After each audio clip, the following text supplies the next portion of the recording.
uso dos protetores. Esse protetor, a criança está enfiando a mão, ela pode se enfiar embaixo do protetor, né? Às vezes tem cordinha, e isso levar as Coca-Cola. O Fantástico levou as dúvidas mais frequentes dos pais para serem esclarecidas. Gostaria de saber se o colchão e o travesseiro anti-refluxo é indicado para o bebê.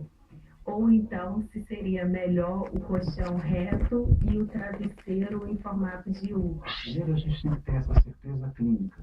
A maior parte das crianças que golfam não tem refluxo. Refluxo é uma doença. Então, vamos trabalhar com aquelas crianças já diagnosticadas com refluxo.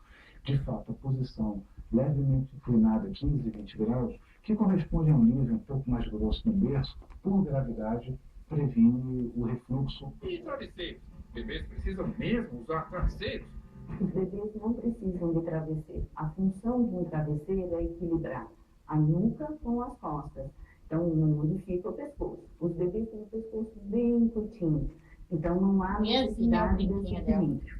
A partir do 4º, 6º mês, se for iniciado o uso do travesseiro, ele deve ser pequeno, firme e fino, de forma que equilibre a cabeça. E a via aérea pode ficar dobrada, porque a passagem do ar vai ficar prejudicada. Os bebês devem usar mamadeiras e chupetas?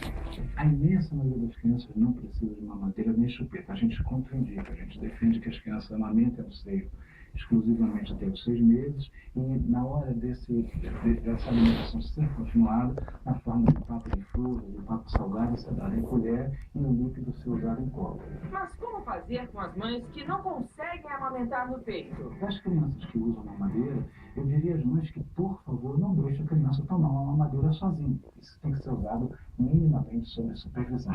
Eu tenho 2 filhas que sempre optei pelo berço do tipo chiqueirinho. Eu gostaria de saber se foi uma boa opção e quais os cuidados que nós temos que tomar com eles. Os berços de viagem, os berços desmontáveis, os chiqueirinhos, eles ficam no chão, muitos têm rede, né? E se eles são desmontáveis, eles devem ser fixados muito adequadamente e travados, porque eles não podem fechar quando o bebê está dentro. A gente viu que cobertores soltos no berço podem ser perigosos. O que deve ser feito, então, naquelas noites mais frias? O ideal é não usar cobertor e ter um agasalho adequado para a temperatura ambiente. Eu tenho uma filha de 2 anos e 7 meses. No momento, a gente já tirou ela do berço e passou ela para a cama. Isso é correto? A parte das crianças que saem do berço, a partir de 2 anos, devem ir para uma cama baixa, normalmente protegidas por uma grade que ocupa metade, 2/3 da cama, de saírem da cama e engateando. O interessante é que o pai, ou a mãe, ou o cuidador entre no local que a criança anda, que a criança dorme, sem olhar da criança. Entre olhando como se fosse uma criança. O que ela tem acesso? Tomada, brinquedos, o que seja que para ela possa ser perigoso.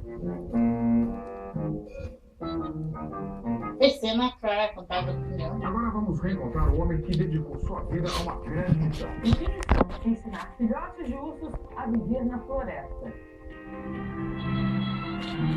No domingo passado, nós começamos a conhecer o trabalho de Charlie Russell, um homem dedicado a cuidar de ursos órfãos de mães mortas por caçadores.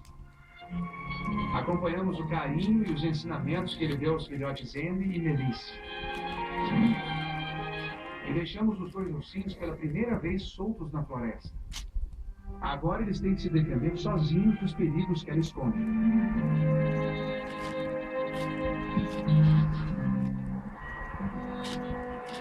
No dia seguinte, os filhotes não voltam. E Charlie não faz nada além de procurar por eles. Estou preocupado como uma mãe. São 10 anos na floresta fria de Kamchatka, na Rússia, convivendo com os temidos ursos pardos.